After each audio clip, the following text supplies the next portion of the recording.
This is Akashvani. Please stand by for our next announcement. This is Akashvani. We now bring you a daily report on the 33rd Olympic Games being held in Paris, France. 33rd Olympic Games, Paris 2024.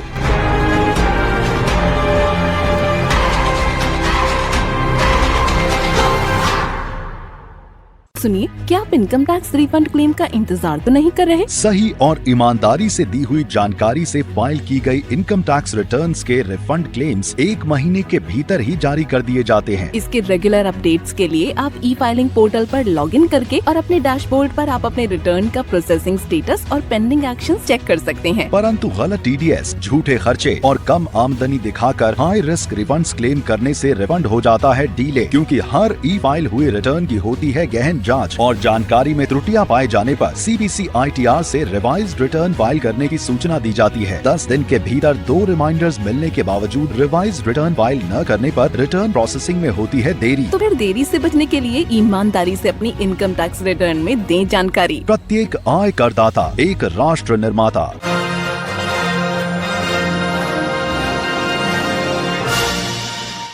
One of the greatest days in India's sporting history. Manu Bakar once again enters the record books in Paris as she and Sarabjot Singh clinched the bronze medal.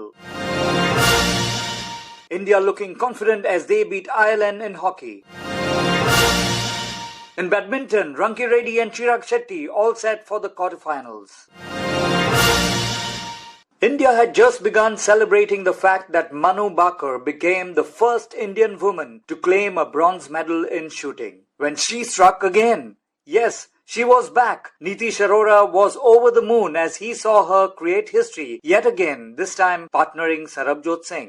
मंगलवार 30 जुलाई शॉटआउट shooting centre में निशानेबाजी स्पर्धाओं का चौथा दिन। यहां France में प्रातः 9:30 पर और भारत में 1:30 पर भारतीय प्रशंसकों की धड़कनें बढ़ रही। ब्रॉन्ज मेडल मैच शुरू होने वाला था 10 meter air pistol mix team का। मनु बाकर और सरबजोत सिंह की भारतीय जोड़ी का मुकाबला था ली और ओंग की कोरियाई जोड़ी के साथ। क्या मनु एक ही ओलंपिक्स में भारत के लिए एक से अधिक मेडल्स लेने वाली पहली खिलाड़ी बन पाएंगी? 2 दिन पहले ही ओलंपिक्स में पदक जीतने वाली पहली महिला निशानेबाज। विचारों, अपेक्षाओं, उम्मीदों का भवंडर चारों तरफ था, पर मनु बाकर अपने साथी सरबजोत के साथ एकदम शांत, एक कुशल कारीगर की भांति रेंज पर कर्म करो और फल की इच्छा न रखो की कसौटी पर डट गई। और फिर मनु बाकर ने अपने साथी सरबजोत के साथ मिलकर वो कर दिखाया जो आजाद भारत के इतिहास में आज तक किसी ने नहीं किया। भारत के लिए bronze medal match 10 meter air pistol mix सामने हैं रिपब्लिक ऑफ कोरिया के ली वन हो और ओ यूटू। अगर यहाँ पर 2 पॉइंट ले जाते हैं तो इतिहास रच देगी भारत की टीम। बाकर ने 10.2 और सरबजोत सिंह ने 10.2, जबकि ली वन होने 9 और ओ होने 9.5 और ये पॉइंट भारत के पक्ष में 16 पॉइंट पर भारत की टीम फैल गई। एक ही ओलंपिक खेलों में 2 पदक जीतने वाली अकेली खिलाड़ी, 2 ब्रॉन्ज मेडल। महिलाओं की 10 मीटर एयर पिस्टल एकल और दूसरा उसी श्रेणी में मिश्रित युगल में अपने साथी सरबजोत सिंह के साथ। भारतीय टीम की शुरुआत खराब रही और पहले ही शॉट के बाद 2 अंक कोरिया के खाते में चले गए। अगली शॉट में ही भारत ने बराबरी कर ली। 5वें शॉट तक भारत 8, कोरिया 2। कोरियाई टीम के कोच ने टाइम आउट मांगा, कुछ मंत्रणा और अगला राउंड कोरिया के खाते में। Score Bharat 8, Korea 4। कोरिया संभल रहा था और 8 राउंड के बाद भारत 10, कोरिया 6 तक पहुंच गया। अब समय था भारतीय खेमे को ब्रेक लेने का। ब्रेक जादू सा काम कर गई और 13वें शॉट के बाद भारत ने अपनी अंक तालिका को 16 के मुकाबले 10 अंकों तक पहुंचाकर पेरिस ओलंपिक्स खेलों का दूसरा कांस्य पदक अपने नाम किया। मनु बाकर और सरबजोत ने आकाशवाणी के साथ अपनी रिएक्शंस यूं शेयर की। आप कभी भी प्लान करके रिकॉर्ड्स नहीं बना सकते हो, रिकॉर्ड्स नहीं तोड़ सकते हो। बस आप अपनी तरफ से बेस्ट कोशिश कर सकते हो, जितना भी आप में पोटेंशियल है, जितनी भी आपने मेहनत की है उसको मद्देनजर रखते हुए। तो हमने भी सेम किया। हम दोनों की भागीदारी काफी अच्छी साबित हुई और हम बहुत बहुत खुश हैं कि हम इंडिया की झोली में ये दूसरा मेडल शूटिंग की तरफ से ब्रॉन्ज मेडल डाल सके। सरबजोत, आप कुछ कहना चाहेंगे? फोकस था और प्रेशर भी काफी ज्यादा था मेरे को, क्योंकि पहली बार ओलंपिक ऊपर से, और मैं थोड़ा वो कर रहा था कि ब्रीदिंग बहुत ज्यादा कर रहा था उस टाइम पे और पानी काफी पी रहा था कि प्रेशर ना आए। बट मैंने काफी कंट्रोल में रखा मैच को। बट हाँ, मैं इतना बोलूंगा कि मेरे इनर टेंस नहीं आए, जिसकी मेरे को ज्यादा एक्सपेक्ट थी। ट्रेनिंग में भी काफी अच्छा करके आया था मैं। काफी अच्छा दिया मैंने, अपना बेस्ट दिया। मेडल तो मेडल होता है, अब इनर 10 कौन काउंट करने बैठेगा। बट वी वन, बट अच्छी बात है। पहले मेडल के बाद हम सब लोगों की और पूरे भारत के 140 करोड़ लोगों की उम्मीदें बहुत ज्यादा थी और सब ऐसे में वो चारों तरफ तो एक तूफान था। आप अपने आप को इतना शांत कैसे रख लेती हैं? मेरा सोशल मीडिया और ये सब काफी समय से मैंने बंद कर रखा है। मेरे पास कोई ऐसा डिवाइस नहीं है। तो मेरे कोच ने, जसपाल सर ने, बहुत लगभग 2 महीने पहले ही वो सब नहीं यूज करना कह के छुड़वा दिया। सो मुझे ज्यादा पता नहीं है क्या चल रहा है, बट आई होप सब अच्छा ही बोल रहे हो। सरबजोत, आपका पहला मेडल है, कैसा फील हो रहा है गले पे इस मेडल को देख के? काफी अच्छा फील कर रहा हूँ, बट जो मैं थिंकिंग लेके आया था घर से कि ये करके आना है, बट वो चीज अभी कंप्लीट नहीं हुई। गोल्ड, बट अभी नहीं हुआ तो कोई नहीं, नेक्स्ट में करूंगा। इससे हैप्पी नहीं है? मतलब होता है सब में सेटिस्फेक्शन, वो अभी हुई नहीं मेरे को। दूर दूर से आए भारतीय दर्शकों के लिए तो जैसे मन की मुराद पूरी हो गई हो। अंकुश अग्रवाल, मैं बेंगलोर से आया हूँ स्पेशली शूटिंग देखने। आई रियली वांटेड कि मनु जीते। 2020 का जो टोक्यो ओलंपिक जैसा मनु का गया था, उसका रिडेम्पशन हो। वो जब एक नहीं 2 मेडल जीती है अभी, it's such an historic moment India की हिस्ट्री में। She is the first Indian to do एक ओलंपिक्स में 2 medal. I hope she gets 3 medal का कलर चेंज हो 25 मीटर एयर पिस्टल में। चौथे दिन पुरुष ट्रैप शूटिंग के क्वालिफिकेशन राउंड के अगले 2 सत्र हुए। भारत के शूटर पृथ्वीराज कुछ खास नहीं कर पाए और मेडल राउंड्स के लिए क्वालिफाई नहीं कर पाए। 10 meter air pistol mix team bronze medal के हाई डेसिबल मैच से करीब आधा घंटा पहले आउटडोर शूटिंग स्पर्धा महिला वर्ग की ट्रैप शूटिंग के लिए 2 भारतीय महिला निशानेबाज राजेश्वरी कुमारी और श्रेयसी सिंह हवा में उड़ते निशाने पर अपनी बंदूकें ताने मैदान में थी। ये क्वालिफिकेशन मुकाबले कल भी जारी रहेंगे। टॉप पर रहने वाली 6 शूटर्स मेडल राउंड में दाखिल हो जाएंगी। अभी लंबा सफर बाकी है। ओलंपिक्स खेलों के महाकुंभ यूं ही नहीं कहलाते। दुनिया के कोने कोने से वर्षों से लगातार अपनी क्षमताओं को साधते, दिन रात खून पसीना बहाते खिलाड़ी इस अंतिम कसौटी पर खुद को आजमाने के लिए पहुंचते हैं। सिटियस ऑल्टियस फोर्टियस यानी फास्टर, हाइगर, स्ट्रॉन्गर के सफर पर निकल पड़ते हैं। शात्रों शूटिंग कॉम्प्लेक्स, फ्रांस से आकाशवाणी के लिए मैं Nitish Arora. India has 8 Olympic gold medals in hockey, the last one coming in the year 1980. A large number of Indian fans travel to any part of the world to watch Team India. Yesterday was no different, as Sudhir Rajoria reports.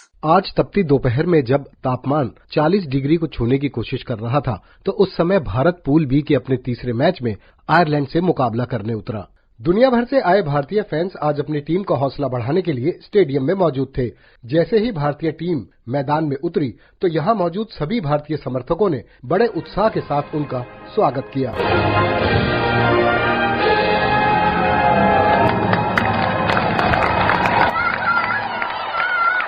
ये वही stadium है जहां अब से ठीक 100 साल पहले 1924 में ओलंपिक आयोजित किए गए थे। भारतीय टीम ने बिना कोई समय बर्बाद किए सीधे अपने विरोधियों पर हमले आरंभ कर दिए, जिसका नतीजा ये हुआ कि खेल के दूसरे ही मिनट में भारत को पहला पेनल्टी कॉर्नर मिला, लेकिन वो उसे गोल में तब्दील न कर सके। कप्तान हरमनप्रीत सिंह ने मैच के 10वें मिनट में मिले पेनल्टी स्ट्रोक को गोल में बदलकर भारत का खाता खोला। भारत के लिए दूसरा गोल भी कप्तान की स्टिक से ही निकला, जब दूसरे क्वार्टर में पेनल्टी कॉर्नर को गोल में बदलकर भारत ने 2-0 की बढ़त बना ली। आइए सुनते हैं क्या कहते हैं कप्तान हरमनप्रीत सिंह। स्ट्रेटजी ये थी कि स्टार्टिंग जितनी जल्दी स्कोर कर सकते हैं स्कोर करें, एंड जो बॉल पोजीशन है वो हमारा इम्पोर्टेंट फोकस था, क्योंकि वेदर के अकॉर्डिंगली हम जितना अपने पास बॉल रखेंगे वो टीम के लिए एडवांटेज है। एंड काफ़ी हद तक हम सक्सेसफुल रहे हैं उस चीज़ को, क्योंकि हमने बहुत अच्छा कैरी किया है बॉल को, एंड अच्छी अपॉर्चुनिटी है जो फॉरवर्ड्स की लीड है, एंड आई थिंक सब कुछ अच्छा था सर। एंड डेफिनेटली थोड़ा डिफेंस पे हमने जो सिली स्पीसी दिए हैं वो हम अवॉइड कर सकते थे। तो इस तरह आज भारत ने आयरलैंड को 2-0 से हराकर क्वार्टर फाइनल की तरफ एक कदम और बढ़ा दिया। भारत का अगला पूल मुकाबला मजबूत बेल्जियम और ऑस्ट्रेलिया की टीमों से होगा। पहले मैच में बेल्जियम और भारत 1 अगस्त को आमने सामने होंगे, जबकि 2 अगस्त को ऑस्ट्रेलिया के साथ भारतीय टीम मुकाबला करेगी। प्लान यही है सर, जो हमारा प्लान है एंड जो हमारी स्ट्रेटजी है विद और विदाउट बॉल, उसको और ज़्यादा स्ट्रांग करें।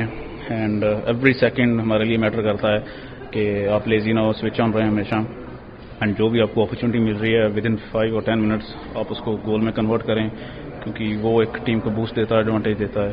तो आई थिंक यही हमारे माइंड में रहेगा, एंड अपना 100% करें एंड जो हमें बताया जा रहा है उसको फॉलो करें। आकाशवाणी की सेंट्रल प्रोडक्शन टीम के लिए पेरिस से मैं सुधीर राजौरिया।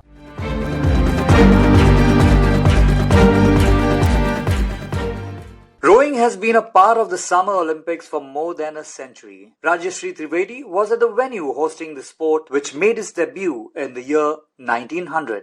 आज भारतीय रोवर बलराज पनवर पुरुषों की सिंगल स्कल्स में 7 मिनट 5 सेकंड और 10 मिलीसेकंड का व्यक्तिगत सर्वश्रेष्ठ समय निकाला और अपनी हीट में 5वें स्थान पर रहे। अपने दमदार प्रयास के बावजूद ये समय उन्हें सीडी सेमीफाइनल्स में ले जाता है, जहां वे 13वें और 24वें स्थान के बीच अंतिम रैंकिंग के लिए प्रतिस्पर्धा करेंगे। पनवर ने स्थिर गति बनाए रखी। 1500 मीटर के निशान पर की दूरी 5 मिनट 17 सेकंड और 22 मिलीसेकंड में पूरी की। उनका समय अग्रणी बल्गेरियाई रोवर से लगभग 5 सेकंड पीछे था। Athlete Yauheni Zalaty 6 minute 49 second 27 millisecond, Lithuania के Giedrius Biliask 6 minute 51 second 80 millisecond और जापान के रयुता आराकावा ने 6 मिनट 54 सेकंड 17 मिलीसेकंड में पार किया। रेस तो अच्छी थी, टाइम भी बेस्ट आया। टाइम बेस्ट आने के बावजूद भी टेम्परेचर की इतनी नहीं होती, हवा की होती है ज्यादा। तो हवा तो आज स्टील थी, टेम्परेचर का तो मेंटेन हो जाता है फिर भी, क्योंकि हम इंडिया में इतने टेम्परेचर पे प्रैक्टिस करते हैं ना। तैयारी भी पूरी थी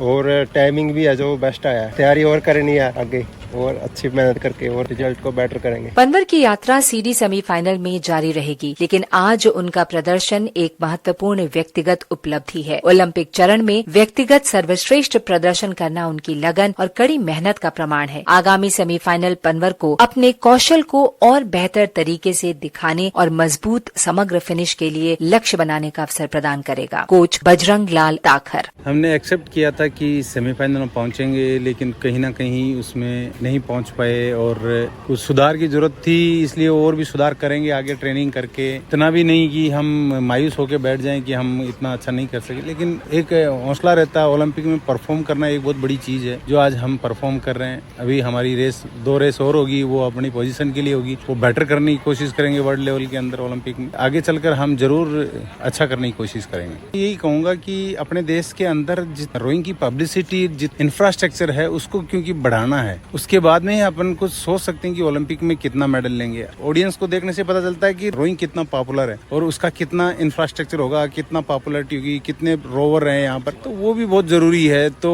कहीं ना कहीं अपन, लेकिन हम इतनी कमियों के बावजूद भी हम यहाँ तक पहुँच रहे हैं, तो एक हमारे लिए बहुत बड़ी उपलब्धि है। ये ऐसा नहीं होता है जैसे हिट्स हुआ, हिट्स के बाद में क्वार्टर फाइनल हुआ, क्वार्टर फाइनल सेमीफाइनल हुआ, तो क्या है ये एनर्जी स्टार्टिंग से सभी ये सोचता मैं मेरा बेस्ट करके जाऊं, जब तक हो सके तब तक लगा रहा हूं। और स्ट्रेटजी ये होती है कि आज जैसे कंडीशन बिल्कुल स्टिल कंडीशन था, तो उसके अंदर तो ऐसा कोई गुंजाइश ही नहीं रहता कि हम किसी पर आरोप प्रत्यारोप नहीं कर सकते।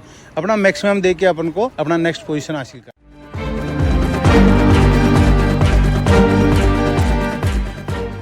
The Port de la Chapelle Badminton Arena is hosting the sports superstars from around the world, including India. Shibu George says that it was a day of mixed results for our country. Paris 2024 के badminton मुकाबलों में पुरुष और महिला वर्ग में भारतीय युगल जोड़ियों ने कल अपने अंतिम ग्रुप मुकाबले खेले और नतीजा मिला जुला रहा। विश्व में तीसरी वरीयता प्राप्त सात्विक साईराज रानकीरेड्डी और चिराग शेट्टी की भारतीय जोड़ी का सामना ग्रुप सी के अंतिम मुकाबले में छठी वरीयता प्राप्त इंडोनेशिया के फजर अल्फियान और मोहम्मद रियान अर्डियांटो से हुआ। 40 मिनट तक चले मैच के पहले गेम में भारतीय जोड़ी ने पूरी तरह दबाव बनाते हुए गेम 21-13 से जीत लिया। हालांकि भारतीय जोड़ी ने दूसरा गेम भी 21-13 के अंतर से ही जीता, पर इस गेम में इंडोनेशियाई जोड़ी ने वापसी की भरसक कोशिश की। जीत के बाद आकाशवाणी से बात करते हुए सात्विक और चिराग। Definitely a good match for us. I mean, we wanted to do well. Yesterday we couldn't play it and we didn't have time to adjust to the coach. But today the way we played, I think it gives a lot of confidence going ahead.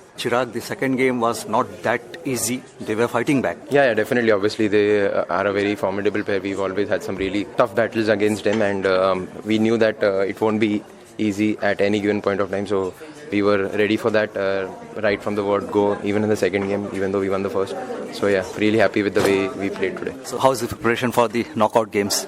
Yeah, we'll go now, rest, and we'll see who are playing, and we'll get back in the shape and we'll give 100% to whoever the opponent is. All the best. Thank you. हार के बावजूद इंडोनेशियाई जोड़ी ने group C में भारत के बाद दूसरे स्थान पर रहते हुए नॉकआउट दौर के लिए क्वालिफाई कर लिया है। उधर महिलाओं के युगल मुकाबले में अश्वनी पुन्नप्पा और तनिषा क्रास्टो की जोड़ी को एक बार फिर निराश होना पड़ा। उन्हें सेतियाना माप्सा और एंजेला यू की ऑस्ट्रेलियाई जोड़ी ने 21-15, 21-10 से परास्त कर दिया। 38 मिनट तक चले इस मैच में भारतीय जोड़ी पूरी तरह से दबाव में थी। अश्विनी पोन्नप्पा ने कहा कि वे अपने प्रदर्शन से खुश नहीं हैं।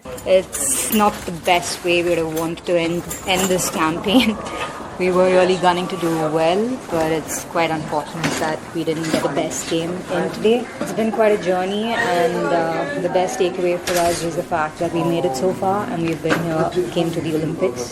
We did give our best. We did work pretty hard to do well, but unfortunately, it wasn't meant. I mean, really sad and disappointed, not just for us, but also for all our well-wishers who've been there supporting us in this journey. I really wish we could have put up a better performance, but thanks for being there. अपना पहला Olympic खेल रही तनिषा क्रास्टो का कहना है कि Olympic में खेलना अपने आप में एक गर्व की बात है। Very happy and grateful to have gotten the opportunity to play here at the stadium.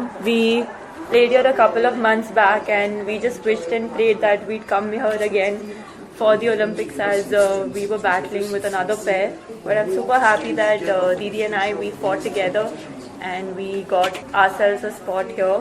It's been a great journey. I don't think everyone's fortunate to experience the village, the tournament, this feeling under this pressure, having so many people coming here to support us.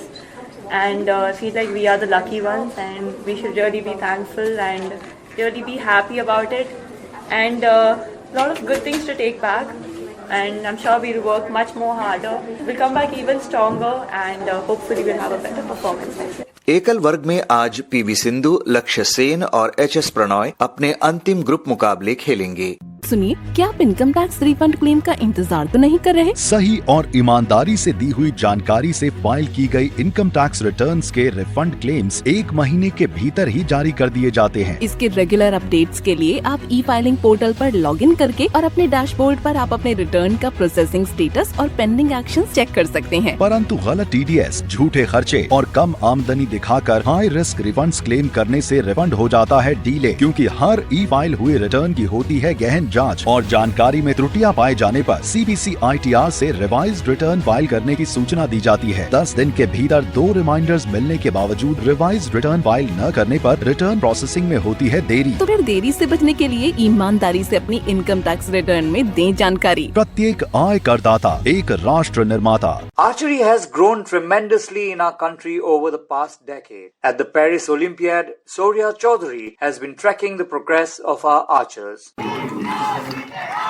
The Indian archers always carry the burden of expectations at the Olympics. After all, some of them have enjoyed immense success at the elite level, but never transformed that into an Olympic medal. This time again, after a solid ranking round, the Indians suffered deflating defeats in the quarterfinals of the team events when a medal was just 2 victories away. It seemed the familiar bitter narrative was rearing its ugly head again. But the quadrennial games offered a chance at redemption to our beleaguered archers yesterday through the initial phases of the individual rounds. But India got off on the wrong foot despite a valiant effort from southpaw Ankita Bhakat, who shone bright in the ranking round. Bhakat had actually taken a 4-2 lead over her experienced Polish adversary Violeta Mysore before faltering by a hair's breadth in the final set to go down 6-4. In the 5th set, she hit 3 successive 9s, a fine return in any situation, but the Pole managed a 10 with a first shot to win the set by 1 and settle the issue. These are the fine margins we are talking about. The Ovalid is a picture postcard venue with a glittering war museum nearby that lends the complex its name. And India needed some glitter of their own under the harsh Parisian sun. And they found it in the form of the demure Bhajan Kaur, whose quiet aggression is only unleashed from her quiver on the field of play. Bhajan, like Ankita in her first Olympics, was seemingly unbothered by the cauldron-like atmosphere and the weight of expectations at the Ovalid. In a round of 64 match, she was in prime form, hitting 2 10s in the 3rd set to get 3 crucial points. In the end, her opponent from Indonesia, Saifa Nurafifa Kamal, was no match for the Indian, going down 7-3. Bhajan was only getting started though. She hit 5 10s over 3 sets to make short work of Mysore, who had earlier taken down Bhakat. Just 18, the Indian archer showed brilliant composure to win 6-0. He asked her what clicked for her yesterday. Secret कुछ नहीं था, जैसे ma'am बोल रहे थे बस वैसे ही कर रहे थे और पूरे कॉन्फिडेंस से चलाए एरो। पहले कुछ हार के सामना करना पड़ा है इंडिया को, तो वो पीछे रख के कैसे फॉरवर्ड मूव करती है? ये उसको मतलब एक्सेप्ट करके कि हाँ हमसे ये गलती हुई थी, अब आगे इस गलती को सुधारेंगे, बस वही किया। Coach Purnima Mahato was happy with the shooting of both women archers despite the contrasting results. खुश है। अंकिता भी आज बहुत अच्छा चलाई थी, बट थोड़ा सा होता है, बट अंकिता के लिए भी मैं सेटिस्फाई हूँ। और भजन तो अच्छा ही चला रही है अभी आगे से। और जो बोल रहे थे मतलब फर्स्ट ड्रॉ लंबा करो, ज़्यादा लेट नहीं करना, तो एकदम कंटिन्यू वो मान रही थी, वो हैंड वही रख के फिनिश करो। अंकिता भी आज वैसे की, भजन भी की, पर भजन बहुत अच्छा की है एंड विन हुई है। आगे मैच के लिए और तैयारी करना है। But archery is a cruel sport. Sometimes even doing your best is not enough. Take the case of Indian recurve archery's poster boy Dheeraj Bommadevara. Dheeraj had a rare off day in the team event round, but came out all guns blazing in the individual rounds as the sun began to tilt west behind the Ovalid in the distance. He crushed Adam Lee of Czechia 7-1 in the round of 64, hitting tens at will before coming up against Eric Peters of Canada in the round of 32. Peters is one of the top archers in the world and had won a silver at the World Archery Championships in 2023, but Dheeraj seemed to be in too good a rhythm to go out this early. He recently won a gold medal in the World Cup in Shanghai and had carried great form into his first Olympics. And the 22-year-old took an early 2-0 lead and then was ahead 4-2. Then came one of the most breathtaking sequences of the evening. Both archers hit perfect scores in set 4 and got 1 point each. The total score was 5-3 to Bommadevara. Peters was in sublime rhythm on a still evening. He kept on rattling the tens in. Dheeraj continued to respond in kind. With Peters having hit 3 tens in set 5, Dheeraj needed just another 10 with his last shot to win. Having hit 2 tens, he hit a 9. The score was 5-5. We entered the dreaded shoot-off. Again, both hit tens.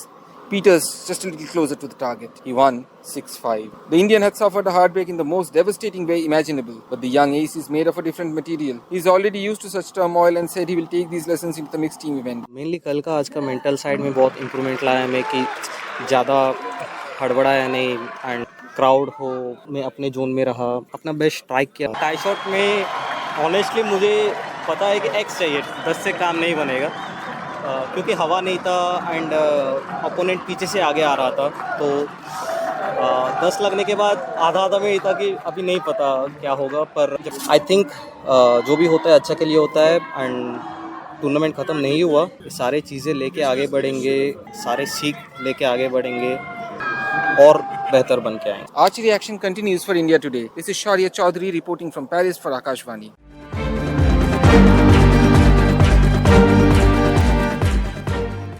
Buzz and boxing are synonymous with each other. That's exactly what Rakesh Jain and Mahendra Singh Lalas experienced close to the boxing ring. मुक्केबाजी में आज का दिन भारत के लिए अच्छा नहीं रहा। 2022 के राष्ट्रमंडल खेलों के फाइनल में जाम्बिया के पैट्रिक चिनेयम्बा फाइनल में अमित पंघाल से हारे थे, लेकिन आज पैट्रिक ने पेरिस ओलंपिक खेलों में शायद उस हार का एक तरह से बदला ले लिया जब अमित को उन्होंने 4-1 से शिकस्त दी। 51 किलो भार वर्ग के क्वार्टर फाइनल की इस हार के बाद अमित अब प्रतियोगिता से बाहर हो गए हैं। तीसरी वरीयता प्राप्त और अफ्रीकी चैंपियन पैट्रिक इस जीत के बाद खुश थे और अमित बहुत निराश। उधर महिलाओं के 57 किलो भार वर्ग में जास्मिन लंबोरिया भी फिलीपींस की नेस्सी पेलिशियो से हारकर पेरिस ओलंपिक की मुक्केबाजी की प्रतियोगिता से बाहर हो गई हैं। नेस्सी टोक्यो ओलंपिक खेलों की रजत पदक विजेता रही है। I do spar with Jasmine in Germany and it was a good sparring and now it was a good fight, so I am thankful that. प्रीति पवार के सामने थी कोलंबिया की येनी अरायस। वर्ग था 54 किलो यानी बैंटमवेट। प्रीति ने येनी का कड़ा मुकाबला किया, लेकिन आखिर में 3-2 के निर्णय के साथ उनका पेरिस ओलंपिक का अभियान आज समाप्त हो गया। मुझे अच्छा लगा, मैं अपना बेस्ट दे पाई हूँ। मैं और मेहनत करूंगी नेक्स्ट ओलंपिक के लिए। मैंने अपना बेस्ट दिया और काफी क्लोज बाउट रहा, तो बाउट किधर भी डिसीजन हो सकता था। वो जजेस का पॉइंट ऑफ व्यू है, वो कैसे जज कर रहे हैं। आई थिंक सबका अपना पॉइंट ऑफ व्यू होता है, किसी को कोई स्टाइल ज्यादा अच्छा लगता है, किसी जज को कोई स्टाइल, तो वो उनका पॉइंट ऑफ व्यू है, वो जिसको अपना स्कोर देते हैं। आई थिंक बाउट में डिसीजन काफी सही था। हमारी गवर्नमेंट है वो काफी सपोर्ट कर रही है हमें एथलीट्स को, और मैं खुश हूँ जो हमें फैसिलिटीज दी जा रही है नेशनल कैंप में। हमें जो भी नीड्स होती है वो सब प्रोवाइड करा रहे हैं वो, तो आई थिंक बेस्ट है जो हमें दिया जा रहा है। खेल में देखो हार जीत तो होती रहती है, और ऐसा नहीं ये दिन नहीं था हमारा, सब दिन हमारे ही होते हैं। कभी हम अच्छा परफॉर्म कर पाते, कभी हम नहीं उतना बेस्ट दे पाते, तो हार जीत तो खेल में चलती रहती है। जो भी हुआ अच्छा हुआ, मैं खुश हूँ अपनी परफॉर्मेंस से और मैं आगे और बेस्ट अपना देने का ट्राई करूंगी। आकाशवाणी के लिए राकेश जैन के साथ मैं महेंद्र सिंह लालस।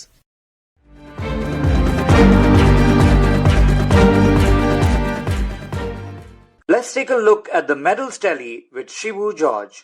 पदक तालिका में जापान 13 पदकों के साथ शीर्ष पर है, जिसमें 7 स्वर्ण, 2 रजत और 4 कांस्य पदक शामिल हैं। 6 स्वर्ण, 6 रजत और 2 कांस्य पदक सहित कुल 14 पदकों के साथ चीन पदक तालिका में अभी दूसरे स्थान पर है। 6 स्वर्ण पदक के साथ ऑस्ट्रेलिया तीसरे और मेजबान फ्रांस 5 स्वर्ण पदक जीतकर चौथे स्थान पर काबिज है। निशानेबाजी में एक और पदक के साथ भारत के पेरिस ओलंपिक में कुल 2 कांस्य पदक हो गए हैं और भारत पदक तालिका में 33वें स्थान पर है।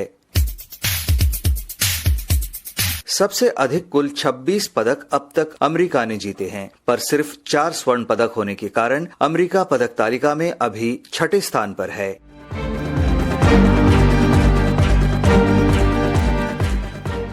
With around 10,500 athletes from over 200 countries participating at the 33rd Olympiad, there's a lot of action every day. There's action in shooting, in badminton, there's PV Sindhu who's featuring in the singles, and so is Lakshya Sen. There's rowing action and equestrian as well. And in table tennis, we will see Srija Akula and Manika Batra. In archery, Deepika Kumari is lined up, and in boxing, it will be Lovelina Borgohen and Nishant Dev in the ring.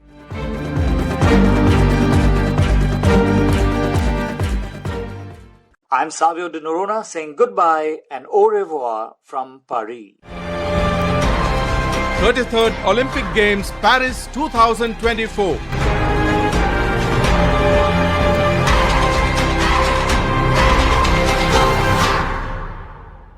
सुनिए, क्या आप income tax refund claim का इंतजार तो नहीं कर रहे? सही और ईमानदारी से दी हुई जानकारी से फाइल की गई इनकम टैक्स रिटर्न्स के रिफंड क्लेम्स 1 महीने के भीतर ही जारी कर दिए जाते हैं। इसके रेगुलर अपडेट्स के लिए आप ई फाइलिंग पोर्टल पर लॉगिन करके और अपने डैशबोर्ड पर आप अपने रिटर्न का प्रोसेसिंग स्टेटस और पेंडिंग एक्शंस चेक कर सकते हैं। परंतु गलत TDS, झूठे खर्चे और कम आमदनी दिखाकर हाई रिस्क रिफंड्स क्लेम करने से रिफंड हो जाता है डीले, क्योंकि हर ई फाइल हुए रिटर्न की होती है गहन जांच और जानकारी में त्रुटियां पाए जाने पर CBC ITR से रिवाइज्ड रिटर्न फाइल करने की सूचना दी जाती है। 10 दिन के भीतर 2 रिमाइंडर्स मिलने के बावजूद रिवाइज्ड रिटर्न फाइल न करने पर रिटर्न प्रोसेसिंग में होती है देरी। तो फिर देरी से बचने के लिए ईमानदारी से अपनी इनकम टैक्स रिटर्न में दें जानकारी। प्रत्येक आय करदाता एक राष्ट्र निर्माता। That was a daily report on 33rd Olympic Games being held in Paris, France. This program was produced by the Central Production Team of Akashvani in Paris and was broadcast from the Delhi station of Akashvani.